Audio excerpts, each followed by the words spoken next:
अक्टूबर 2006 Delhi Tihar jail के बाहर सुबह का टाइम था। लोग अपने काम पर जा रहे थे। ट्रैफिक चल रहा था। तभी किसी की नजर पड़ी सड़क के किनारे पड़ी एक प्लास्टिक बैग पर। स्मेल आ रही थी, अजीब सी, खराब। तभी लोगों ने पास जाकर देखा तो वो पीछे हट गए। अंदर ह्यूमन बॉडी पार्ट्स थे और उसके साथ एक नोट, हैंड रिटन। ये दिल्ली की सबसे डरावनी सीरियल किलिंग केसेस में से एक की शुरुआत थी। ये है बुचर ऑफ दिल्ली की कहानी।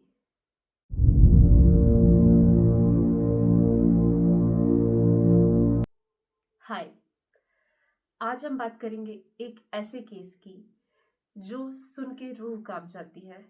3 कन्विक्शन, 7 से ज्यादा मर्डर्स का कन्फेशन, एक किलर और एक ऐसा दिमाग जो खुद को सोसाइटी का रक्षक समझता था। यह सिर्फ क्राइम स्टोरी नहीं है, ये एक इंसान के अंदर छुपे डार्कनेस की कहानी है। तो आइए जानते हैं पूरी कहानी।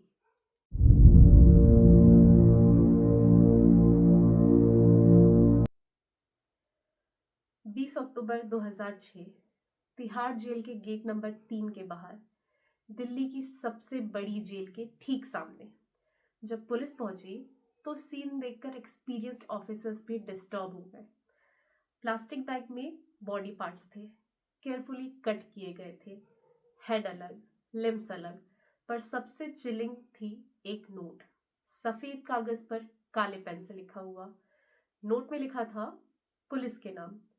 ये अमित था, ये एक क्रिमिनल था, सोसाइटी के लिए खतरा था।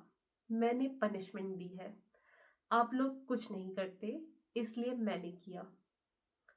फॉरेंसिक टीम आई, इन्वेस्टिगेशन शुरू हुई। विक्टिम को आइडेंटिफाई किया गया, अनिल मंडल, जिसको अमित के नाम से जानते थे। उम्र थी अराउंड 30 साल।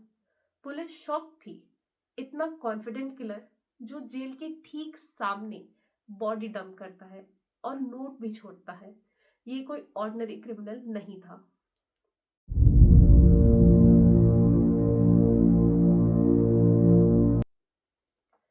पुलिस ने इन्वेस्टिगेशन शुरू की। नोट का हैंडराइटिंग एनालिसिस हुआ, साइकोलॉजिकल प्रोफाइल बनाई गई। एक्सपर्ट्स ने कहा ये कोई विजिलेंट टाइप सोच रखता है जो खुद को जस्टिस देने वाला समझता है। पर लीड्स कम थे, किलर ने कोई सॉलिड ट्रेस नहीं छोड़ा था। इन्वेस्टिगेशन चल रही थी, पर तब तक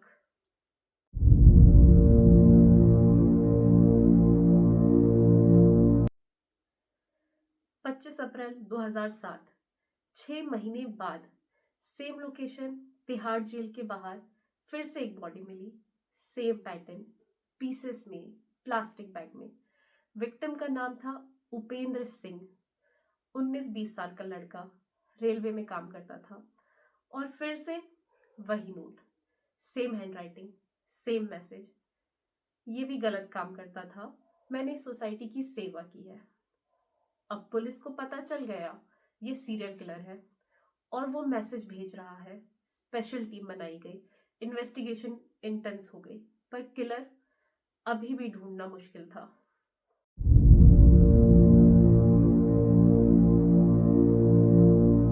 18 मई 2007, 1 महीने भी नहीं हुए थे, फिर से सेम जगह तिहाड़ जेल के बाहर।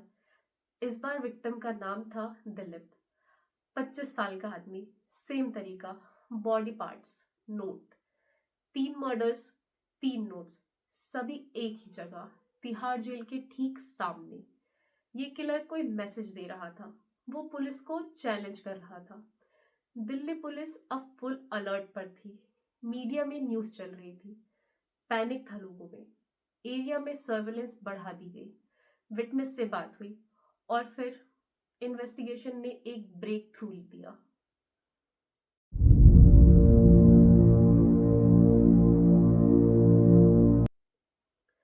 पुलिस ने तीनों विक्टिम्स के बैकग्राउंड चेक की। सबका कुछ कनेक्शन था एरिया से, सब कोई ना कोई वर्क करते थे। फिर कुछ विटनेस आगे आए। एक ने बताया, मैंने अमित को कुछ दिन पहले एक आदमी के साथ देखा था, दोनों आर्ग्यू कर रहे थे। एक और विटनेस ने उपेंद्र के बारे में बात बोला, उसकी किसी चंद्रकांत नाम के आदमी से लड़ाई हुई थी। नाम बार बार आ रहा था, चंद्रकांत झा। पुलिस ने चंद्रकांत के बारे में जानकारी इकट्ठा की।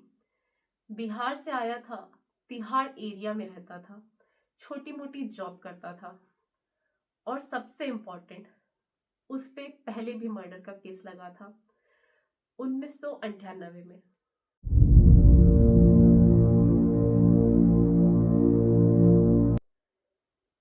काफी साल पहले चंद्रकांत पर एक मर्डर का केस लगा था। विक्टिम का नाम था मंगल सेन पंडित। चंद्रकांत को अरेस्ट किया गया, कोर्ट में केस चला, पर 2002 में उसे छोड़ दिया गया लैक ऑफ एविडेंस की वजह से। वो बाहर आ गया फ्री, और अब 2006-7 में फिर से मर्डर्स हो रहे थे। पुलिस को अब क्लियर था चंद्रकांत ही सस्पेक्ट है।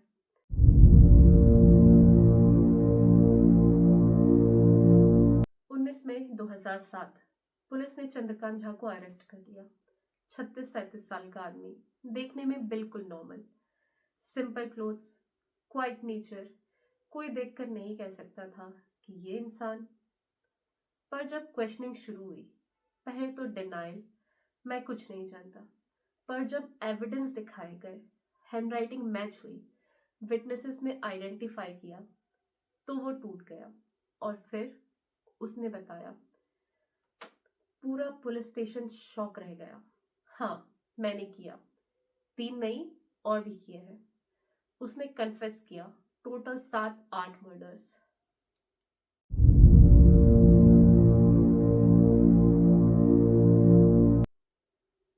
चंद्रकांत ने डिटेल में बताया। 1998 मंगल सेन पंडित, वो मुझे धोखा दिया था।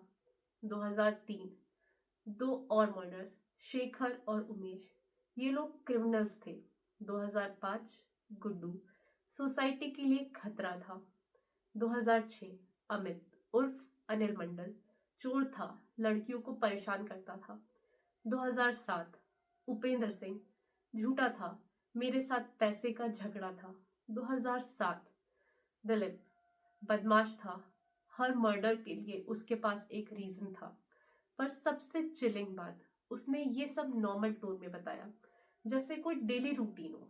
उसने कहा, मैंने गलत नहीं किया, पुलिस कुछ नहीं करती, कोर्ट में साल लग जाते हैं।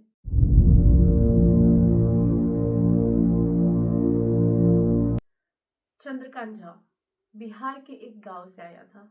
बचपन से ही स्ट्रगल्स थे, पॉवर्टी थी, एजुकेशन कम थी। दिल्ली आया सपने लेकर, पैसे कमाना है, लाइफ बनाना है। पर दिल्ली में भी लाइफ आसान नहीं थी। कभी सिक्योरिटी गार्ड बना, कभी कंस्ट्रक्शन का काम किया, कभी फैक्ट्री में। पैसे कम, रिस्पेक्ट नहीं, हमेशा स्ट्रगल। तिहाड़ एरिया में एक छोटे से कमरे में रहता था, अकेले। शादी नहीं हुई। उसकी पर्सनैलिटी काफी अजीब थी। ज्यादा लोग उससे बात नहीं करते थे, पर जो लोग जानते थे वो बताते थे चंद्रकांत हमेशा सोसाइटी की प्रॉब्लम के बारे में बोलता रहता था। सिस्टम खराब है, पुलिस कुछ नहीं करती, गलत लोग खुले घूम रहे हैं, कोई जस्टिस नहीं है।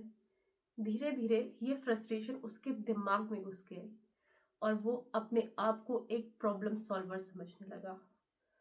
उसने सोचा, अगर सिस्टम नहीं कर सकता तो मैं करूंगा, और वो एक सीरियल किलर बन गया।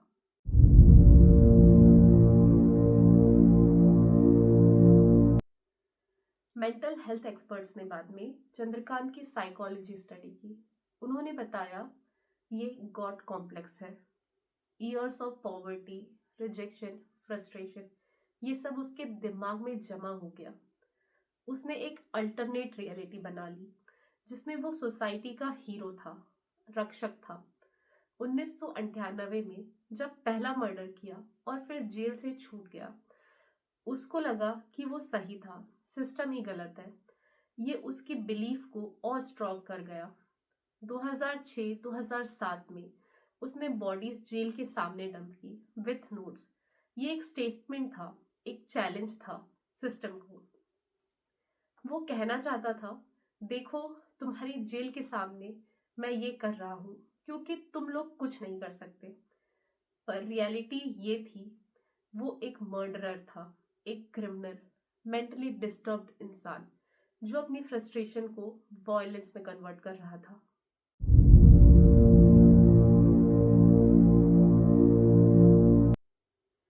कोर्ट में केस काफी लंबे टाइम तक चला। एविडेंस बहुत स्ट्रॉन्ग थे, हैंडराइटिंग मैच, विटनेस का statement, his own confession, forensic evidence. Defence lawyer ने मेंटल इलनेस का एंगल ट्राई किया, कहा कि चंद्रकांत मेंटली अनस्टेबल है। पर प्रोसिक्यूशन ने आर्ग्यू किया वो सब समझता था, उसने प्लान तरीके से मर्डर किए, बॉडीज को हाइड किया, नोट्स लिखे, ये सब प्रीमेडिटेटेड था। चंद्रकांत खुद कोर्ट में बोलता है, मैंने सही किया, मैं गिल्टी नहीं हूं, मैं तो सोसाइटी की सेवा कर रहा था।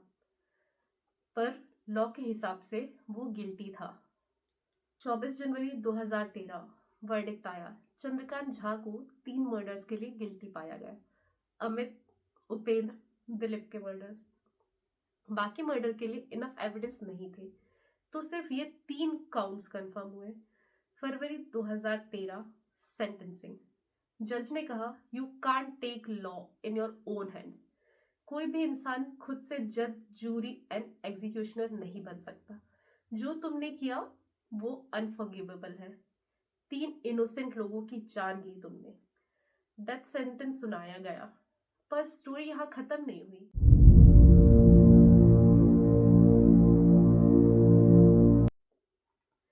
चंद्रकांत ने सुप्रीम कोर्ट में अपील की।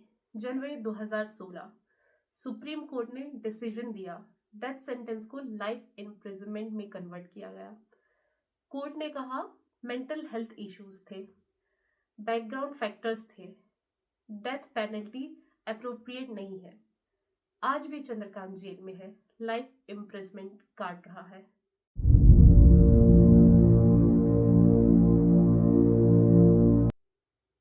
पर असली ट्रेजेडी ये है, 3 फैमिलीज बर्बाद हो गई। अमित की फैमिली, वाइफ और बच्चे अकेले रह गए। उपेंद्र सिर्फ 19-20 साल का था, पूरी जिंदगी पड़ी थी। पेरेंट्स का सपना था बेटा बड़ा होके फैमिली को संभालेगा, सब खत्म। बुचर ऑफ दिल्ली हमें याद दिलाता है, सबसे खतरनाक लोग हमेशा डरावने नहीं दिखते। कभी कभी हमारे बीच बिल्कुल आम इंसानों की तरह रहते हैं। आपका क्या मानना है? क्या ऐसे अपराध रोके जा सकते हैं? कमेंट में अपनी राय जरूर बताएं।